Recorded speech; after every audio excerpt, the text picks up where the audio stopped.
क्या कभी ऐसा हुआ है कि आपके पास सब कुछ हो फिर भी मन में शांति ना हो? क्या कभी ऐसा लगा हो कि पैसा, रिश्ते, सफलता कुछ भी आपके दुख को कम नहीं कर पा रहा है? अगर हाँ, तो आज यह श्लोक सीधे आपके दिल से बात करेगा, क्योंकि आज अर्जुन वही सवाल पूछ रहा है जो आज का इंसान भगवान से पूछता है। महाभारत के युद्ध में अर्जुन टूट चुका है। सामने अपने ही लोग हैं, गुरु, भाई। वह भगवान कृष्ण से कहता है, मैं जीत भी जाऊं तो क्या, राज्य भी मिल जाए तो क्या, अगर मेरे मन का दुख ही खत्म ना हो। और इसी पीड़ा में अर्जुन बोलता है यह अमर श्लोक, जिसका हम अध्ययन करने चल रहे हैं। नाहि प्रपश्यामि मामापनुद्यात्म यच्छोकमुच्छोषणम् इंद्रियाणाम् आवाप्यं भूमावत् प्रतिमृद्धं राज्यं शूरामणि अपि च अधिपत्यम्।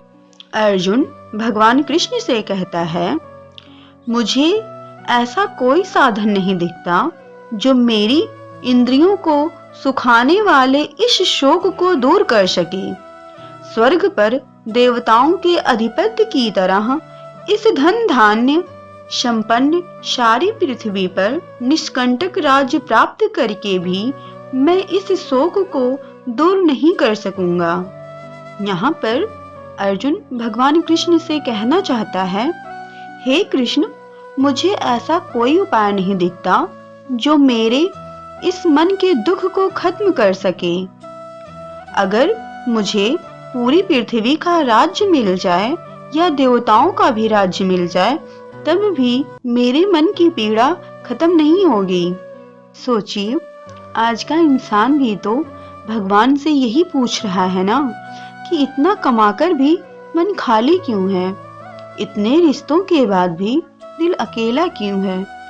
और इंसान खुद से भी सवाल पूछता है कि आखिर मैं इतना किसके लिए कमा रहा हूँ, अगर कमा भी रहा हूँ तो मुझे शांति क्यों नहीं है।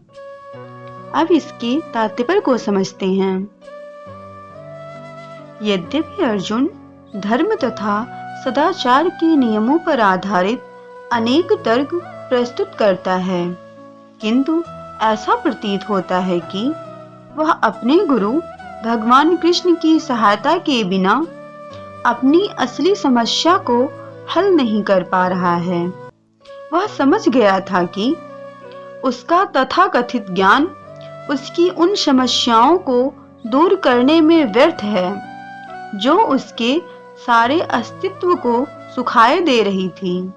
उसे इन उलझनों को भगवान कृष्ण जैसे आध्यात्मिक गुरु की सहायता के बिना हल कर पाना असंभव लग रहा था। शैक्षिक ज्ञान, विद्वता, उच्च पद, ये सब जीवन की समस्याओं का हल करने में व्यर्थ हैं। यदि कोई इसमें सहायता कर सकता है तो वह है एकमात्र गुरु। निष्कर्ष यह निकलता है कि गुरु जो 100% कृष्ण भावना भवित होता है, वही एकमात्र प्रामाणिक गुरु है और वही जीवन की समस्याओं को हल कर सकता है। भगवान चैतन्य ने कहा है कि जो कृष्ण भावनामृत के विज्ञान में दक्ष हो, कृष्ण तत्ववेत्ता हो, चाहे वह जिस किसी जाति का हो, वही वास्तविक गुरु है।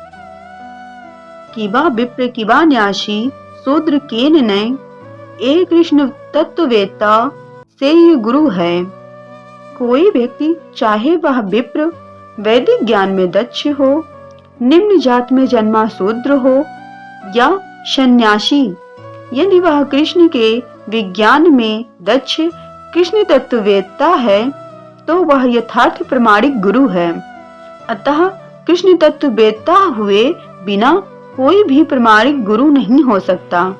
वैदिक साहित्य में भी कहा गया है, षट कर्म निपुणो विप्रो मंत्र तंत्र विशारदाः आवैषणो गुरुर्न स्याद् वैष्णो स्वाप्रचा गुरुः। विद्वान ब्राह्मण भले ही वह संपूर्ण वैदिक ज्ञान में पारंगत क्यों ना हो, यदि वह वैष्णव नहीं है या कृष्ण भावनामृत में दक्ष नहीं है तो गुरु बनने का पात्र नहीं है। किंतु शूद्र यदि वह वैष्णव या कृष्ण भक्त है तो गुरु बन सकता है। संसार की समस्याओं, जन्म, जरा, व्याधि तथा मृत्यु की निवृत्ति धन संचय तथा आर्थिक विकास से संभव नहीं है।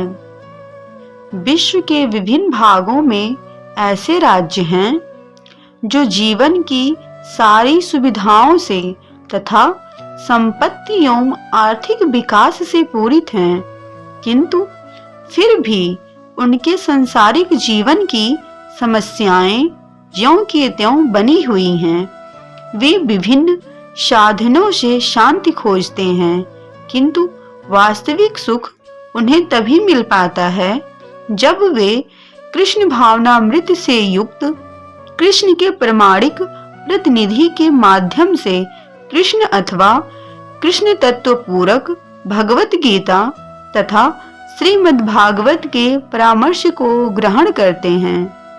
यदि आर्थिक विकास तथा भौतिक सुख किसी की पारिवारिक, सामाजिक, राष्ट्रीय या अंतरराष्ट्रीय अव्यवस्था से उत्पन्न हुए शोकों को दूर कर पाते तो अर्जुन यह न कहता कि पृथ्वी का अप्रतिम राज्य या स्वर्गलोक में देवताओं की सर्वोच्चता भी उसके शोकों को दूर नहीं कर सकती।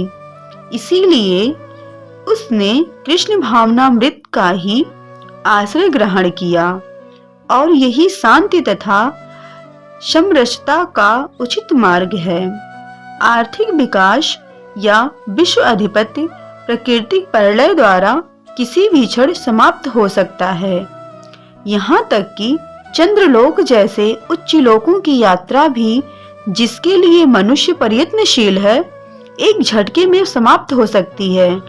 भगवत गीता इसकी पुष्टि करती है। छिड़े पूर्णे मृतलोकम विशांति। जब पुण्य कर्मों के फल समाप्त हो जाते हैं तो मनुष्य सुख के शिखर से जीवन की निम्नतम स्तर पर गिर जाता है। इस तरह से विश्व के अनेक राजनीतिज्ञों का पतन हुआ है। ऐसा अधःपतन शोक का कारण बनता है।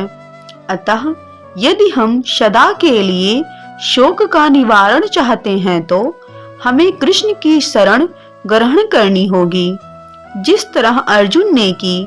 अर्जुन ने कृष्ण से प्रार्थना की कि वे उसकी समस्या का निश्चित समाधान कर दें, और यही कृष्ण भावनामृत की विधि है। अर्जुन की यह बात आज के हर इंसान की कहानी है। कोई सोचता है अगर नौकरी मिल जाए तो खुश हो जाऊंगा, कोई सोचता है अगर पैसा आ जाए तो शांति मिल जाएगी, लेकिन गीता कहती है बाहर कुछ भी मिल जाए, अगर अंदर शांति नहीं है तो दुख बना रहता है।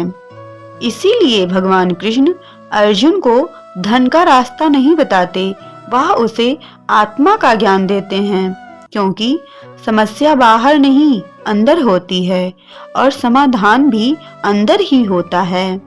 यह श्लोक हमें यही सिखाता है कि दुख का इलाज पैसा, पद या शक्ति नहीं है। दुख का इलाज आत्मज्ञान और सही दिशा है।